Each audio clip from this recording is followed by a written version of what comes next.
'cause I got the keys, baby. Don't wanna wake up one day wishing that we done more.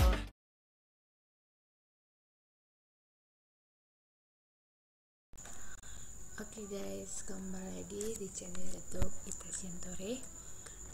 Perkenalkan, aku Ita Siantori. Di kali ini kita di video berikutnya, di sini saya akan membagi sedikit pemahaman tentang pelajaran dari trigger. Tapi sebelum itu kita membahas tentang teorinya dulu, baru masuk ke step prakteknya. Tapi pertama-tama trigger. Kira-kira apa sih trigger itu? Nah, singkat ceritanya, trigger itu bisa diartikan sebagai peristiwa yang terjadi pada suatu tabel dan pada saat keadaan insert, update, dan delete. Nah, kita langsung saja biar nggak bingung, kita langsung lihat ke materi saya, belajar MySQL dan cara membuat trigger. Tadi kan trigger itu aku bilang tentang tabel pada saat keadaan insert, update, dan delete. Nah, di mana trigger itu sekumpulan kode SQL yang berjalan secara otomatis untuk mengeksekusi perintah insert, update, dan delete. Nah, berikut cara penulisan trigger itu bisa kita lihat yang diawali dengan delimiter dolar 2 kali dan diakhiri dengan delimiter titik koma. Nanti ini kita ketikkan saja, enggak usah kita baca satu persatu.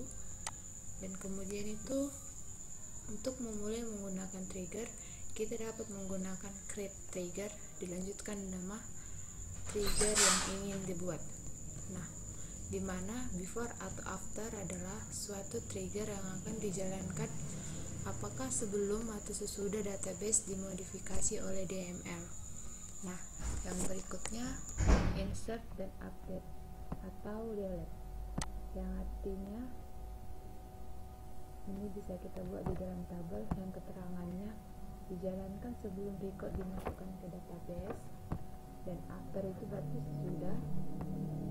Ini after insert yang keterangannya trigger dijalankan sesudah record dimasukkan ke database. Yang berikutnya before yang dijalankan sebelum record dirubah di database. Oke, untuk menghemat waktunya kita percepat. Nah, gini. Jadi setiap perubahan data atau update alamat, ini kan di sini kan mahasiswa, berarti dia menciptakan database di mahasiswa. Pada tabel mahasiswa maka akan disimpan ke tabel log mahasiswa tentang histori perubahan data alamat tersebut. Oke, langsung saja kita, ini kan banyak ini perintahnya, ada yang dari insert, update, dan delete dan lain sebagainya. Tapi kita di sini cuman menggunakan yang dua, yaitu tentang before atau after. Nanti perintah selanjutnya bisa kita lanjut ke video berikutnya. Langsung saja kita praktekkan. Seperti biasa, kita ketikkan XAMPP.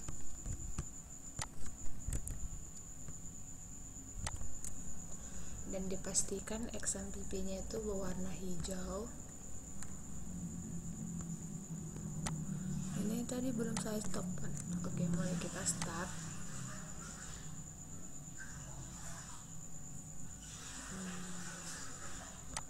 Oke, berhasil.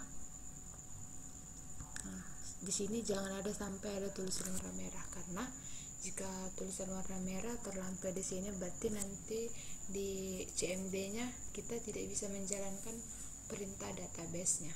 Oke, langsung saja. Ketika di XAMPP sudah aktif, kita lanjut masuk ke menu CMD, Windows plus R, enter.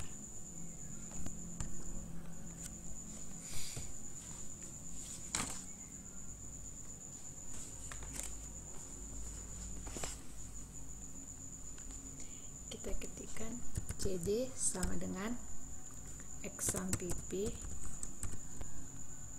MySQL bin, enter, dan mysql spasi minus spasi root, enter. Sabar ya, agak lama. Oke. Nah, di sini saya tadi sebelum saya mengaktifkan XAPP, terlebih dahulu kita memastikan database apa yang ingin kita panggil di trigger ini. Nah, di sini saya akan memanggil database minimarket. Bisa kita cek di sini, database minimarket saya sudah aktif. Nanti tabel-tabelnya mulai dari tabel barang, tabel beli, detail jual, info jual, dan sampai ke tabel tes. Berarti database minimarket saya sudah siap digunakan di perintah cmd. Kembali ke tampilan cmd tadi, coba kita buat pertama itu kita lihat dulu show database, apakah dia sudah terpanggil. Mari kita lihat.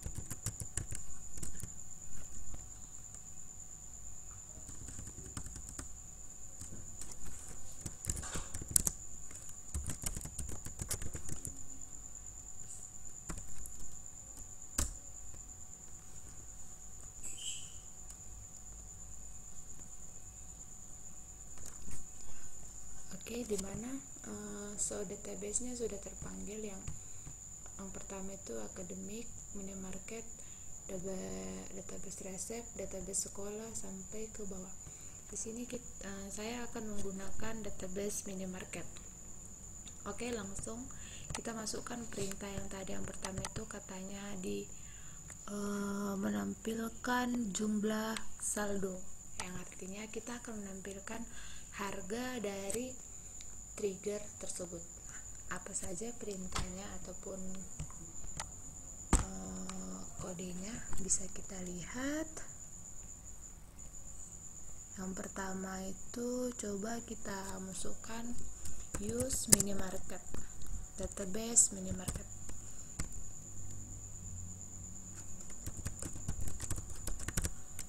Database minimarket titik koma c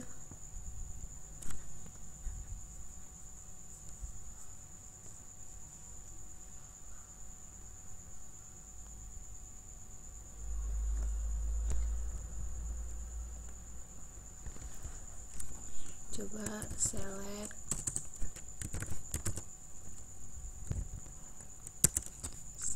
add jumlah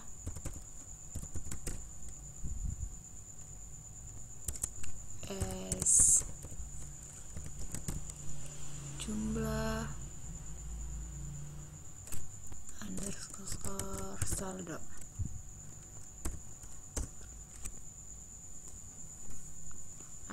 Di sini dia kan masih kosong, berarti kita harus memasukkan perintahnya itu insert. Di sini saya langsung memanggil dia di select sehingga jumlah saldonya masih 0, berarti belum ada data yang masuk. Maka dari itu, apa perintah yang perlu kita masukkan? Yang pertama, coba insert into tabel barang atau singkat dengan TBL rekening, enter value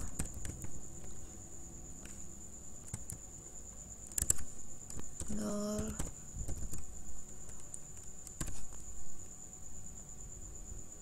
Rp1.500.000.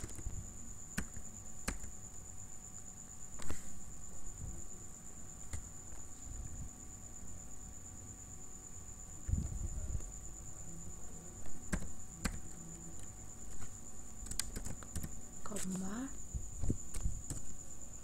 kurung 0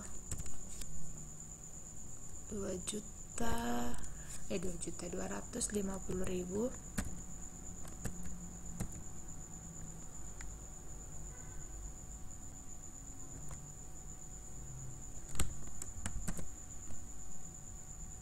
koma dan tambahkan lagi 0. Jangan lupa penulisan huruf besar itu salah satu yang harus diperhatikan. 300.000, tambahkan 300.000.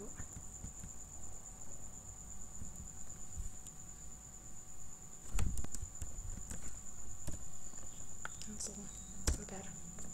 Nah, dimana dia sudah query oke, berarti kita memasukkan dari select.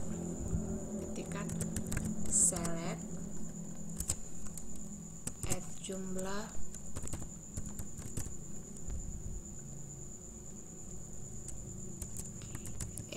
jumlah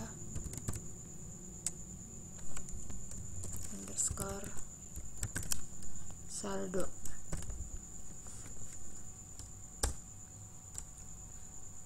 Masih 0 juga. Gimana yang salah ini ya?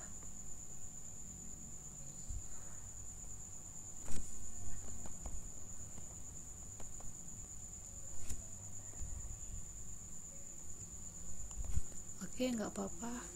Coba kita masuk ke, penting dia nggak error. Nanti beberapa cara berikutnya itu nggak masalah, penting dia tidak error. Bisa masuk ke step berikutnya. Perintahnya yaitu kita menampilkan delimiter. Kalau dia di atas delimiter, pastikan di bawah juga delimiter. Delimiter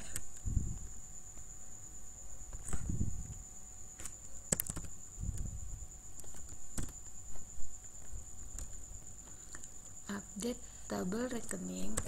Tadi kan perintah yang tadi kita masukkan insert, yang kedua ini update tabel rekening.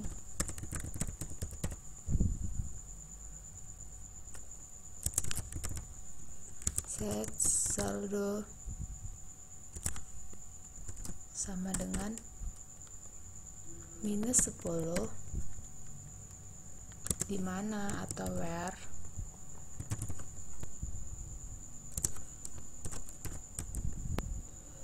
ID sama dengan 1, tutup kurung,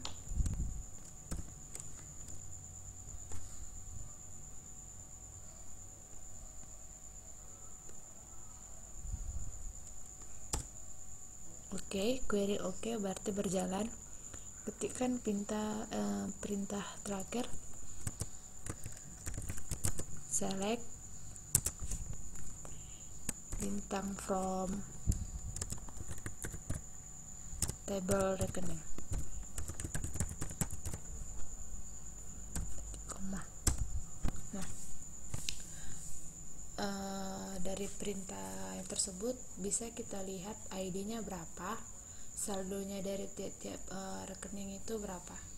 Jelas di sini terampil.